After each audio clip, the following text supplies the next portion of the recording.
आज हम पढ़ने जा रहे हैं अरुण कमल द्वारा रचित एक छोटी सी कविता। उसका नाम है मुक्ति। तो मुक्ति कविता पढ़ने से पहले हम अरुण कमल उसकी रचनाकार हैं उसके संबंध में देखेंगे। तो यहाँ तो अरुण कमल के बारे में बहुत सारी बातें में लिखी गई हैं।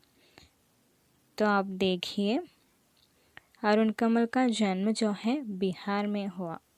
तो उसका जन्म बिहार में 1954 में 15 फरवरी में ही उनका जन्म हुआ और जन्म स्थान भी यहाँ है बिहार के नासरीगंज रोहतास नामक स्थान में ही उनका जन्म हुआ था।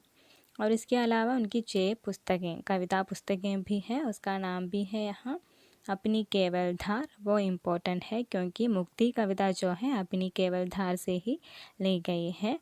तो अपनी केवल धार, सापूत, नए इलाके में, पुतली में संसार में वो, शंख महाशंख और योगफल, ये 6 उनकी कविता पुस्तकें हैं। और इसके अलावा उनकी 6 कविता चयन भी प्रकाशित हो गई हैं। और उनका 2 आलोचना पुस्तकें भी हैं। उसका नाम है कविता और समय तथा गोलमेज। और एक और भी है साक्षात्कारों का एक संग्रह कथोपकथन। ये 2 आलोचना पुस्तकें भी हैं और 6 कविता पुस्तकें भी हैं। और उन्होंने बहुत सारे अनुवाद यानी कि ट्रांसलेशन भी किए हैं, जैसे कि समकालीन भारतीय कविता के अंग्रेज़ी अनुवाद। उसका नाम है वाइसेज। और इसके अलावा वियतनामी की कवि है तोहू, उसका कविताओं और टिप्पणियों का अनुवाद भी उन्होंने की है। और इसके अलावा मायकोवस्की की आत्मकथा का अनुवाद भी उनके द्वारा, अरुण कमल जी के द्वारा की गई है। और इन्हीं अनुवादों के अलावा देशी विदेशी कवियों एवं विचारकों का हिंदी अनुवाद भी उन्होंने किए हैं, जैसे कि नागार्जुन, त्रिलोचन, शमशेर, मुक्तिबोध, केदारनाथ सिंह। ये सब हिंदी साहित्यकार हैं या हिंदी के कवियों हैं। और उनका कविताओं का अंग्रेज़ी में अनुवाद भी अरुण कमल द्वारा किया गया है।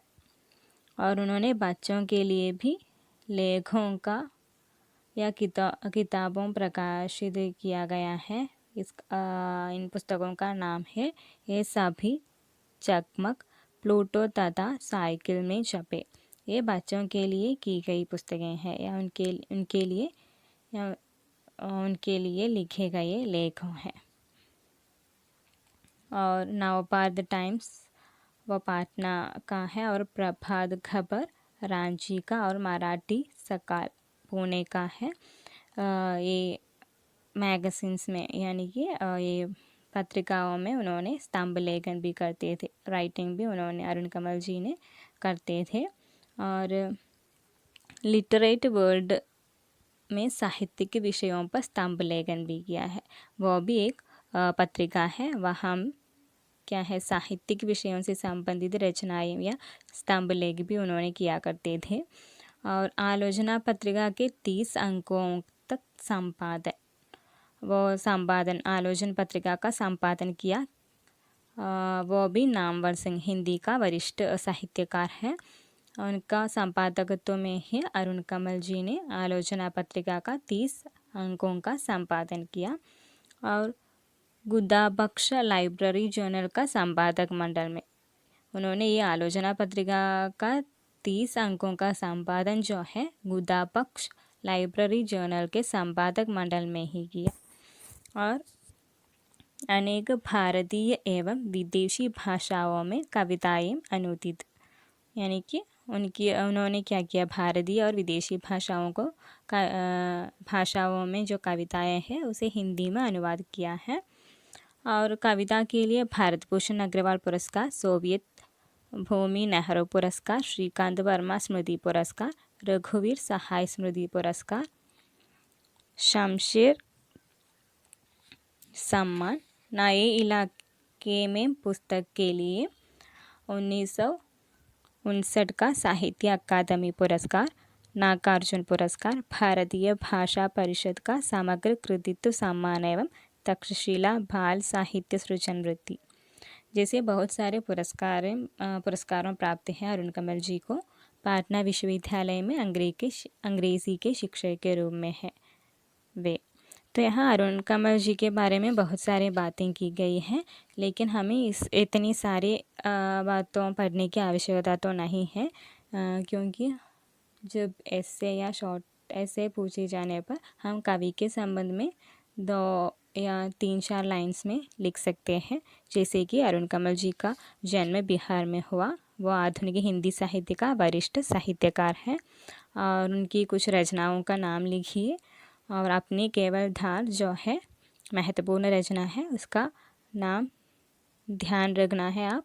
और उनको जो पुरस्कार प्राप्त हुए थे उसका नाम भी याद रखना है।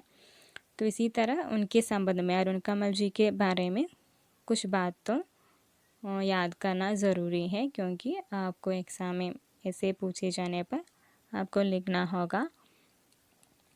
അപ്പോൾ ഇവിടെ അരുൺ കമലിനെ കുറിച്ചിട്ടാണ് പറഞ്ഞിരിക്കുന്നത്. കുറേ കാര്യങ്ങൾ പറഞ്ഞിട്ടുണ്ട്.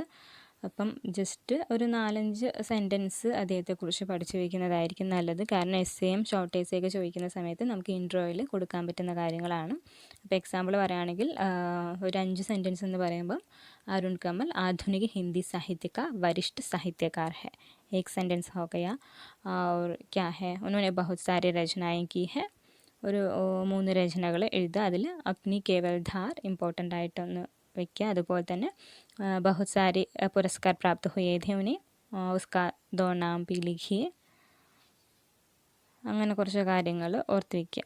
ഇതാണ് അരുൺ കമൽ ജിയെ കുറിച്ചിട്ട് പറയുന്നത്. ഇനി അടുത്തത് अरुण कमल जी द्वारा रचित कविता है मुक्ति. तो अरुण कमल जी का छोटी सी कविता है मुक्ति.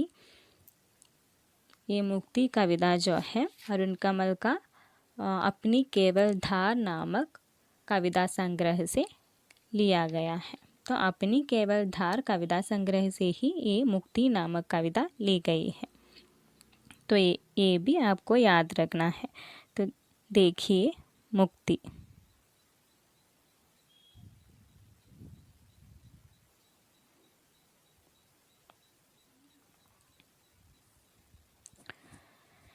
ये मुक्ति कविता में, जिसे मुक्ति माने क्या है, मुक्ति का अर्थ है मोक्ष.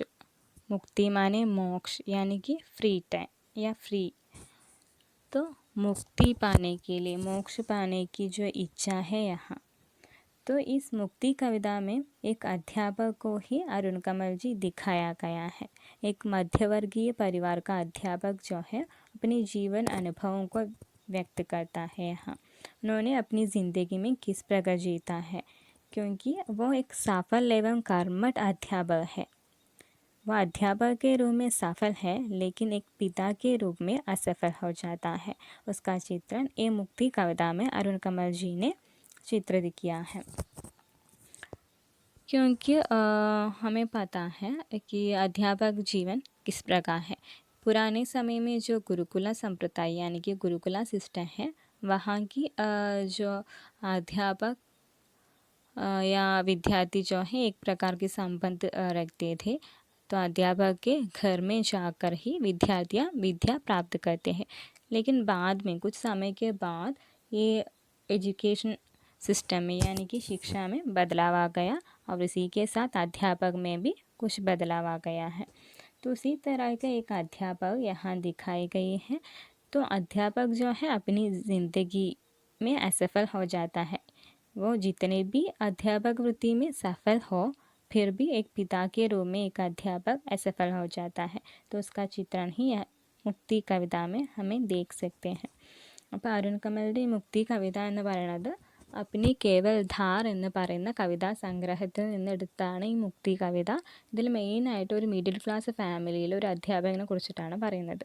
അതായത് മിഡിൽ ക്ലാസ് ഫാമിലിയിലെ അധ്യാപകർ അല്ലെങ്കിൽ പൊതുവെ അധ്യാപകരെ എടുത്ത് നോക്കുമ്പോൾ ചിലപ്പോൾ അവർ പഠിപ്പിക്കുന്ന കാര്യങ്ങൾ അല്ലെങ്കിൽ ഒരു അധ്യാപകൻ എന്ന നിലയിൽ അവർ നല്ല ആളായിരിക്കും. അതായത് പങ്ക്ച്വാലിറ്റി, അങ്ങനെ അധ്യാപകന് വേണ്ട എല്ലാ ഗുണങ്ങളും ഒരു അധ്യാപകന് ഉണ്ടായിരിക്കും. പക്ഷേ വീട്ടിൽ ഒരു പിതാവ് അല്ലേ, എല്ലാ അധ്യാപകരും പിതാക്കളാണ്, അധ്യാപികമാരും അമ്മമാരാണ്. അപ്പോൾ അവരുടെ പ്രൊഫഷണൽ തലത്തിൽ നിന്ന് നോക്കുമ്പം എത്രത്തോളം അവർ സഫലമാണ്, അല്ലെങ്കിൽ എത്രത്തോളം അവർ നല്ലതാണ്. പക്ഷെ അവരുടെ ആ ജീവിതത്തിലേക്ക് ഇറങ്ങി ചെല്ലുന്ന സമയത്ത് അവരുടെ കുറവുകൾ എന്തൊക്കെയാണ് അവരെ സഫലമല്ലാതാക്കുന്നത്, സഫലമാവാനുള്ള കാരണം എന്തൊക്കെയാണ്, അങ്ങനെയുള്ള കാര്യങ്ങളൊക്കെയാണ് ഈ അരുൺ കമലിൻ്റെ മുക്തി എന്ന കവിതയിൽ പറയുന്നത്. അപ്പം മുക്തി എന്ന് പറയുമ്പോൾ തന്നെ മോക്ഷമാണ് അതിൻ്റെ മീനിങ്, അതായത് ഫ്രീ, എല്ലാത്തിൽ നിന്നും ഒന്ന് ഫ്രീ ആയിട്ടിരിക്കാൻ ആഗ്രഹിക്കുക. ആ മുക്തിയാണ് അരുൺ കമലിൻ്റെ ഈ കവിത. ഇവിടെ മുക്തി ആഗ്രഹിക്കുന്നത് ആരാണ്? ഒരു അധ്യാപകൻ,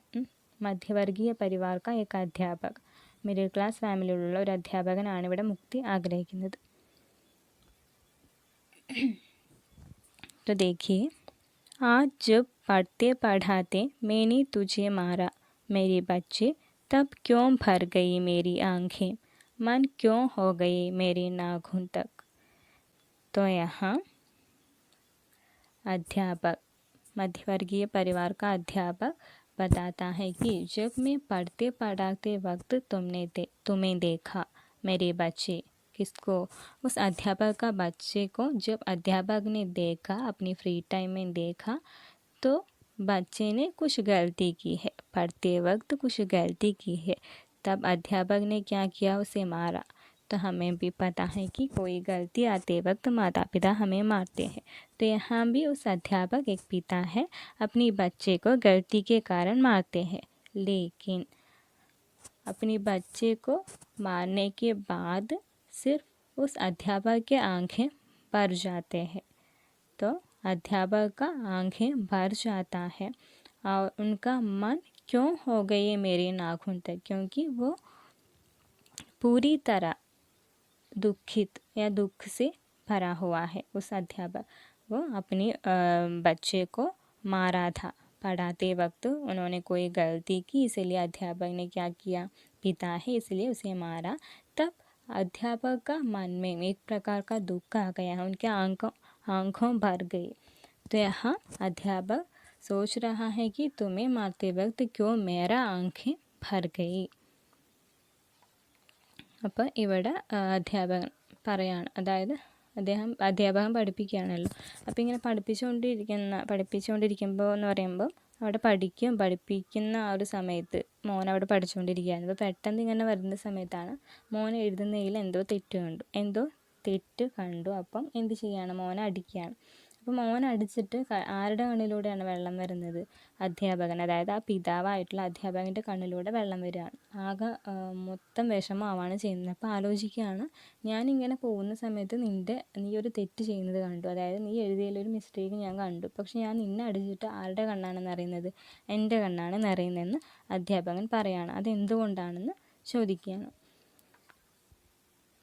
यहाँ अध्यापक जो है अपने आप से ही प्रश्न पूछते हैं. तो देखिए, तुम रोए नहीं, तुम हिले भी नहीं, बैठे रहे चुपचाप, पाँव पर पाँव धरे, और मैंने देखे तुम्हारा उखरे हुए लंबे सांवले पाँव. तो मैंने जब तुम्हें मारा था, तो अध्यापक अपने आप से कह रहा है कि जब मैंने तुझे मारा था, लेकिन तूने रोया भी नहीं, हिला भी नहीं.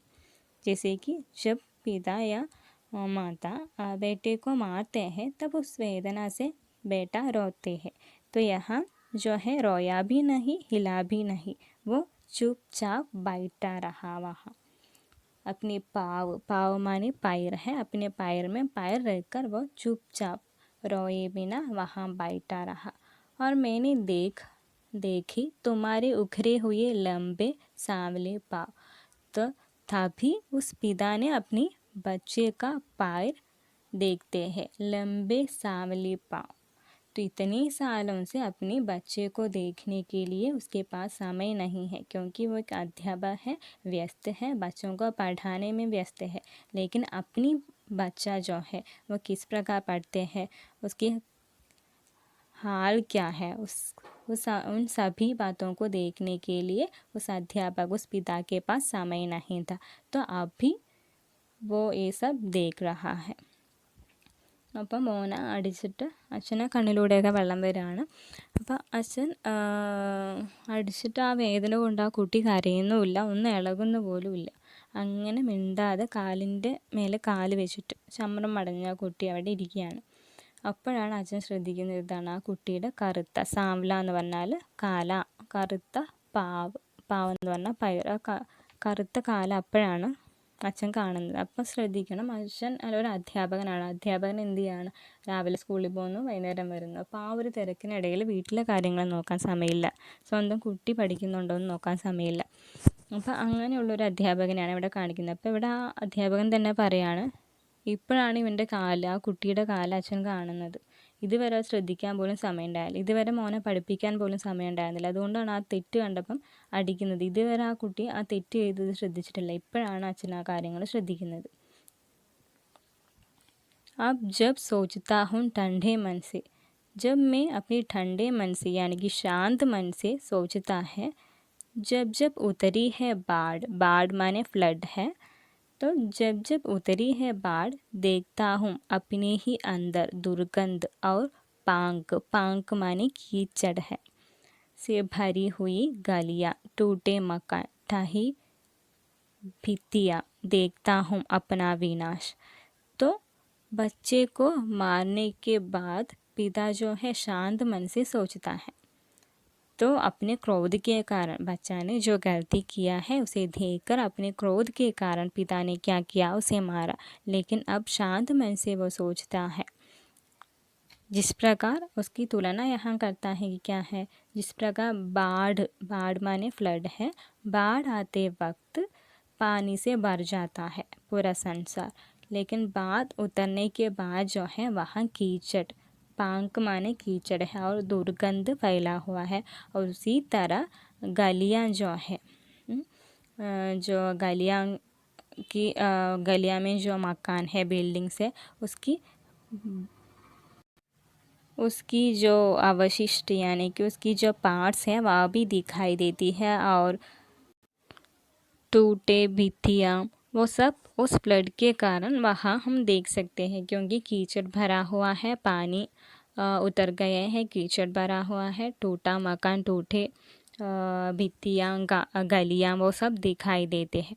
तो उसी तरह है यहाँ क्रोध के कारण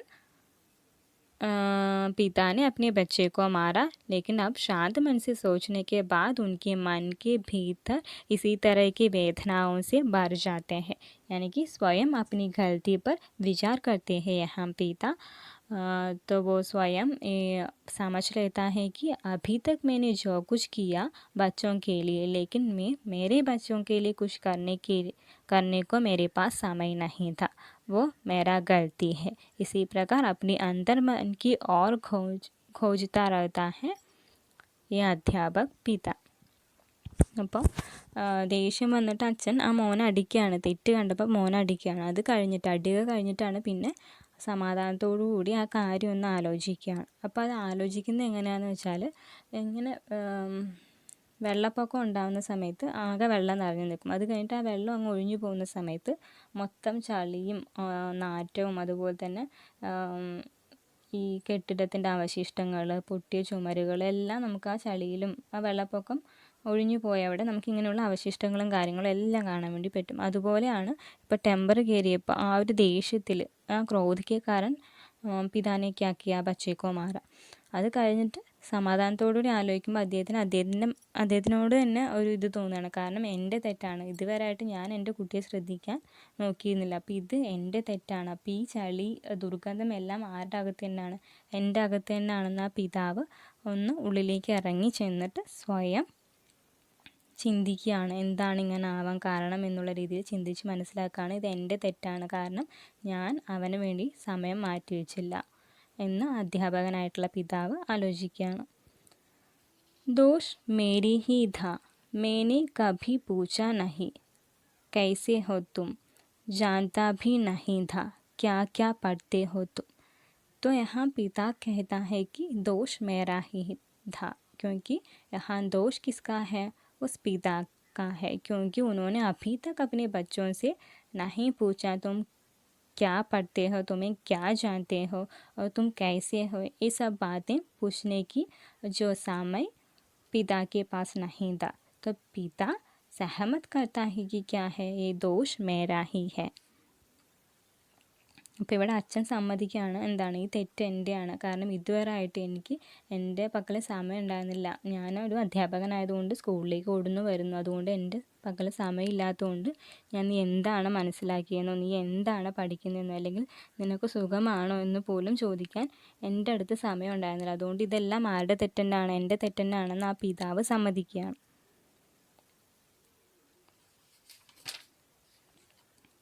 आज जब अचानक देखा मैंने तुम कुछ भी नहीं जानते, मेरा लड़का कुछ भी नहीं जानता. लेकिन आज ही मुझे समझ में आया कि मेरा बेटे को या मेरे बच्चे को कुछ भी नहीं जानते, इसलिए ही उन्होंने एक गलती की. इसी कारण ही उस पिता ने अपने बच्चे को मारा. അപ്പോൾ ഇപ്പോഴാണ് അച്ഛൻ കുട്ടീനെ നോക്കുന്നത്. അപ്പോൾ ഇപ്പോഴാണ് അച്ഛന് മനസ്സിലാവുന്നത് എന്താണ്, എൻ്റെ കുട്ടിക്ക് ഒന്നും അറിയില്ല, എൻ്റെ കുട്ടി ഇതുവരെ ആയിട്ടൊന്നും അറിഞ്ഞിട്ടില്ല എന്ന് ഇപ്പോഴാണ് അച്ഛൻ മനസ്സിലാക്കുന്നത്. ആ ദേഷ്യം കാരണമാണ് അച്ഛൻ ആദ്യം തന്നെ ആ കുട്ടിയെ അടിക്കുന്നത്. അപ്പോൾ അച്ഛന് മനസ്സിലാവുന്നുണ്ട് ഇത് എൻ്റെ തെറ്റാണ്. കാരണം ഞാനൊന്ന് സമയം കണ്ടെത്തി, ഞാനൊരു അധ്യാപകനാണ്, ഞാൻ വിദ്യാർത്ഥികൾക്ക് വിദ്യ പകർന്നു കൊടുക്കുന്ന ആളാണ്. അപ്പോൾ ഞാനൊന്ന് എൻ്റെ കുട്ടിയെ ശ്രദ്ധിച്ചിരുന്നെങ്കിൽ അവൻ ഇങ്ങനൊരു തെറ്റ് ചെയ്യില്ലായിരുന്നു, അവനും പഠിക്കുമായിരുന്നു. പക്ഷെ ഇപ്പോഴാണ് ഞാൻ എൻ്റെ കുട്ടീനെ ശ്രദ്ധിക്കുന്നത്. അപ്പോഴാണ് എനിക്ക് മനസ്സിലാവുന്നത് എന്താണ്, അവനൊന്നും അറിയില്ലെന്ന്. तब सोचा मैं कितना दुखी था, हृदय ने बांधे थे धमनियों में जो रक्त, आज वे ही रक्त खोदते दे हृदय. तब सोचा मैं कितना दुखी था, क्योंकि ये मेरा बच्चा जो है उसे कुछ भी नहीं जानता. ये सोचकर मेरा मन दुख से भरा हुआ है और मेरा हृदय में जो धमनियाँ मानी नाड़ी है, उसमें जो रक्त बहता है, तो मेरा रक्त प्रवाह रुकने की तरह मुझे लगा, क्योंकि मेरे बच्चे को कुछ भी नहीं जानता. मैं एक अध्यापक होने के बावजूद भी मेरे बच्चे को इसी तरह पढ़ाई में कोई रुचि नहीं, उसे कुछ भी नहीं जानता. ये सब सोचने के बाद क्या है, मेरे धमनियों में रक्त प्रवाह रुक गया, क्योंकि ये मेरी ही गलती जैसा लगा पिता को. അപ്പോൾ അച്ഛൻ പറയണ എന്താണെന്ന് വെച്ചാൽ, ഇപ്പോഴാണ് ഞാൻ ആലോചിക്കുന്നത്, അപ്പോൾ എനിക്ക് മനസ്സിലാവുന്നുണ്ട് നിനക്കൊന്നും അറിയുന്നില്ലെന്ന്. അത് ആലോചിക്കുമ്പോൾ തന്നെ എൻ്റെ ഹൃദയം തകർന്നു പോകുന്ന പോലെ, അതായത് എൻ്റെ ജീവൻ ഇല്ലാതാവുന്നത് പോലെയാണ് എനിക്ക് തോന്നുന്നത്. ഒരു അധ്യാപകനായിട്ട് പോലും എനിക്ക് എൻ്റെ കുട്ടിയെ പഠിപ്പിക്കാൻ പറ്റിയില്ല, അവനൊന്നും അറിയില്ല. അത് ആലോചിക്കുമ്പോൾ തന്നെ അച്ഛന് വിഷമം തോന്നിയിട്ട് എന്താണ്, ആ രക്തപ്രവാഹം, ശരീരത്തിലൂടെയുള്ള രക്തപ്രവാഹം അങ്ങ് നിന്നു പോകുന്നത് പോലെ ഫീൽ ചെയ്യുകയാണ്. അതായത് അച്ഛനാകെ വിഷമമാണ്, ആ ദുഃഖ്, ആ വേദനയാണ് അവിടെ കാണുന്നത്. दोष लेकिन मेरी भी क्या था, मैं एक रिटायर्ड स्कूल मास्टर जो सुबह से शाम तक घूमता है यहाँ से वहाँ. तो यहाँ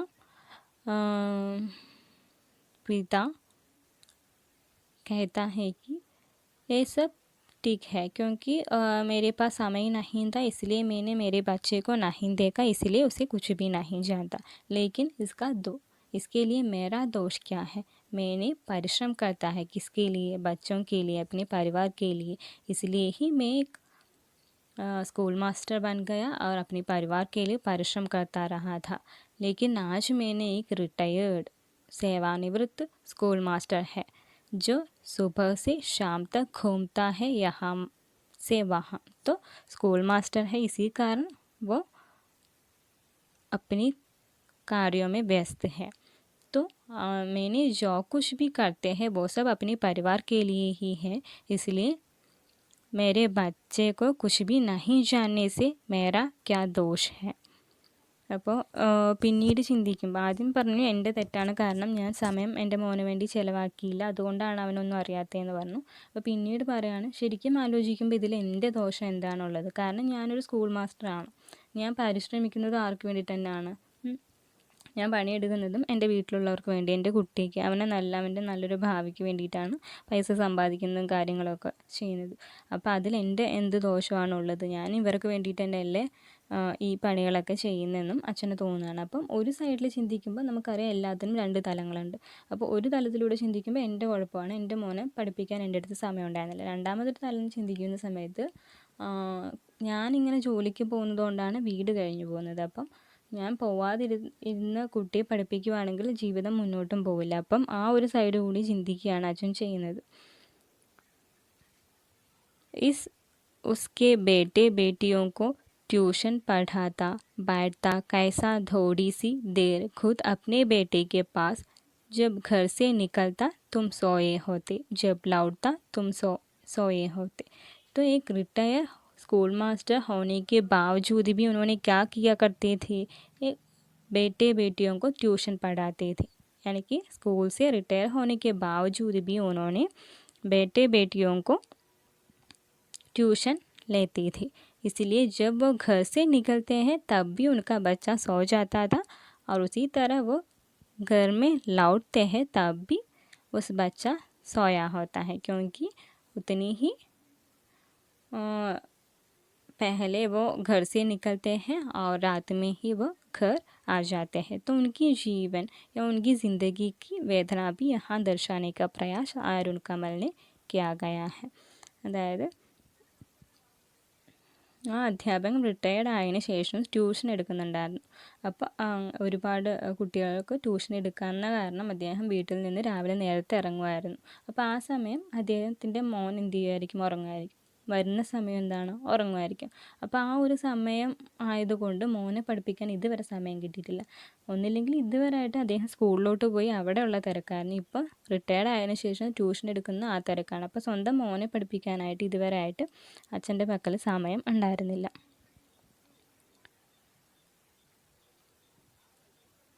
4 साल हो गए अवकाश मिले, कितना अच्छा था देखना एक भरा हुआ कमरा।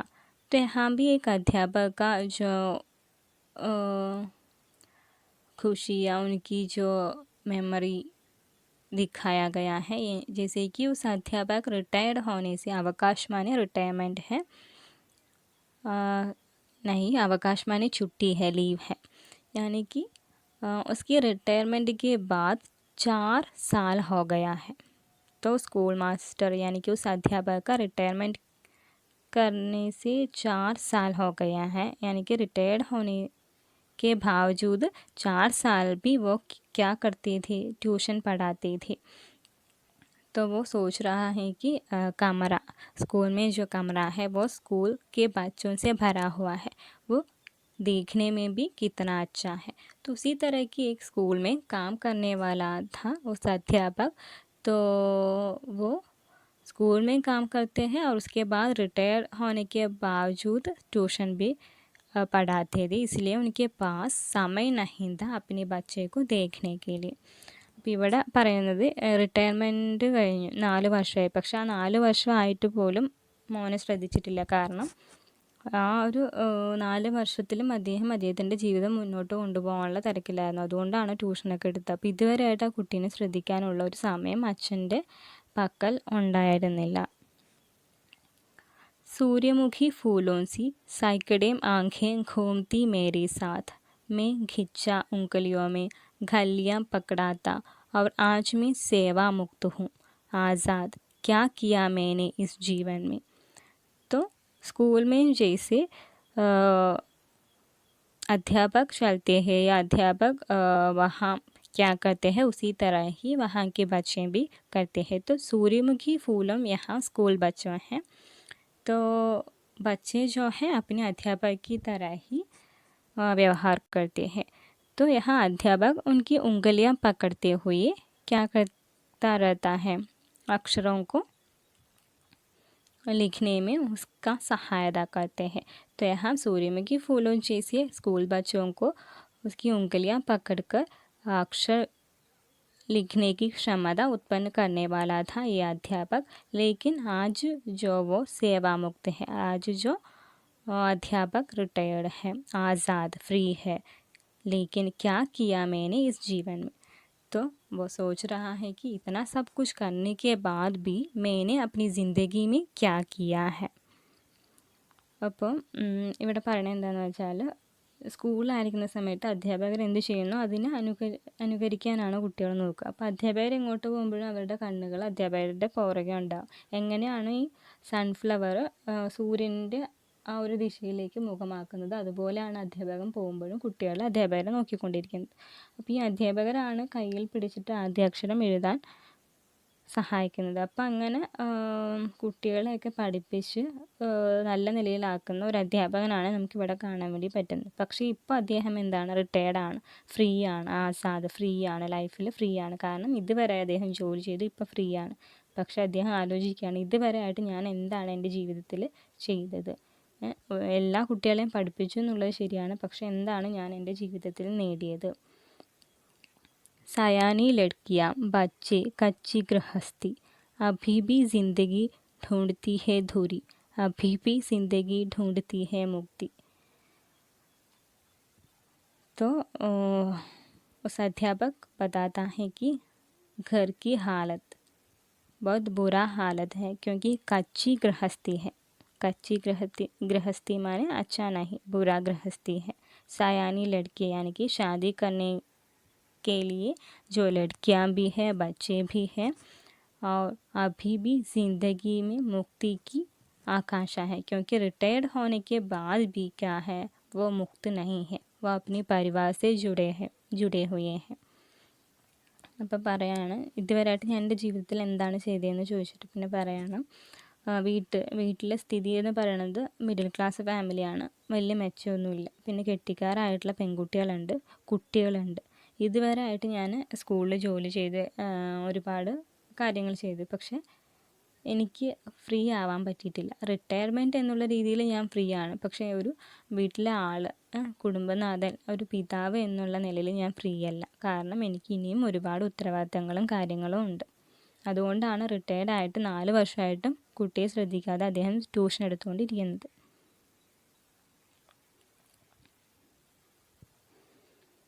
कहाँ अवकाश, कहाँ समाप्ति, अभी ही तो शुरू हुई ज़िंदगी, अभी ही तो चरखे में डाली है पूनी. तो कहाँ अवकाश, मैंने तो रिटायर हुआ है, लेकिन कहाँ अवकाश, फ्री नहीं है. कहाँ समाप्ति, समाप्त भी नहीं है. मेरा ज़िंदगी जो है अभी भी शुरू हुआ है, क्योंकि हर एक पल ज़िंदगी का शुरुआत है. अभी ही तो चरखे में डाली है पूनी. पूनी माने कॉटन है, क्योंकि जो वस्त्र कपड़े बनाने के लिए चरखे में पूनी डालते हैं, तो उसी प्रकार ज़िंदगी भी शुरू होते जा रहते हैं हर एक पल. तो मैं अभी भी सेवानिवृत्त या मैं फ्री नहीं है. ജീവിതത്തിൽ ഒരിക്കലും ഫ്രീ ആവുന്നില്ല. കാരണം ഞാനിവിടെ റിട്ടയർഡ് ആയിട്ട് ഫ്രീ ആയാലും എൻ്റെ ജീവിതത്തിൽ ഞാൻ ഒരിക്കലും, എൻ്റെ കുടുംബത്തിൽ ഞാൻ ഒരിക്കലും ഫ്രീ ആവുന്നില്ല. അതുകൊണ്ട് എനിക്ക് അവകാശം, ഫ്രീ എന്നുള്ളതോ അല്ലെങ്കിൽ സമാപ്തി, എല്ലാം കംപ്ലീറ്റ് ചെയ്തൊന്നും എനിക്ക് പറയാൻ വേണ്ടി പറ്റില്ല. കാരണം എൻ്റെ ജീവിതം ഇനിയും തുടങ്ങാൻ വേണ്ടിയിരിക്കുകയാണ്. കാരണം ഇനി ആ കുട്ടികളെ കല്യാണം കഴിച്ച് കൊടുക്കണം, യുവതികളായിട്ടുള്ള കുട്ടികളുണ്ടെന്ന് പറഞ്ഞു, വീട്ടിലെ സ്ഥിതി മെച്ചമല്ല എന്ന് പറഞ്ഞു. അപ്പോൾ ഇതൊക്കെ ശരിയാക്കാൻ വേണ്ടി എൻ്റെ ജീവിതം ഇനിയും തുടങ്ങണം. റിട്ടയർഡ് ആയെന്ന് പറഞ്ഞിട്ട് എൻ്റെ ജീവിതം അവസാനിച്ചു എന്നോ അല്ലെങ്കിൽ എൻ്റെ ജീവിതത്തിലെ ബുദ്ധിമുട്ടുകളും കാര്യങ്ങളും അവസാനിച്ചു എന്നോ ഞാൻ ഫ്രീ ആയെന്നോ പറയാൻ പറ്റില്ല. കാരണം എൻ്റെ ജീവിതം ഇനിയും തുടങ്ങണം.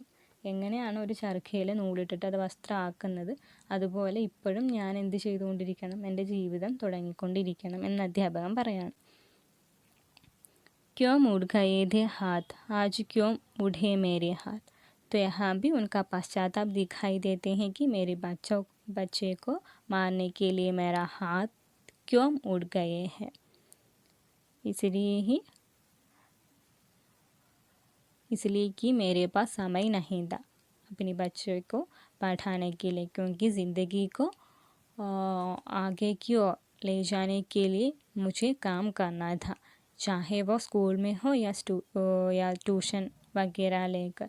तो इसलिए मेरे पास समय नहीं था. इसी तरह एक पिता का दुख या उनकी जो द्वंद्व आदि भी दिखाई देती है. अच्छी तरह से देखें तो ये मुक्ति कविता जो है एक मध्यवर्गीय परिवार का अध्यापक ज़िंदगी को ही दर्शाया गया है। एक पिता का पराजय भाव भी दिखाया गया है। अध्यापक का वेदना भी हम देख सकते हैं और उसी तरह एक सफल अध्यापक और असफल पिता को भी उस कविता में हमें मिलते हैं।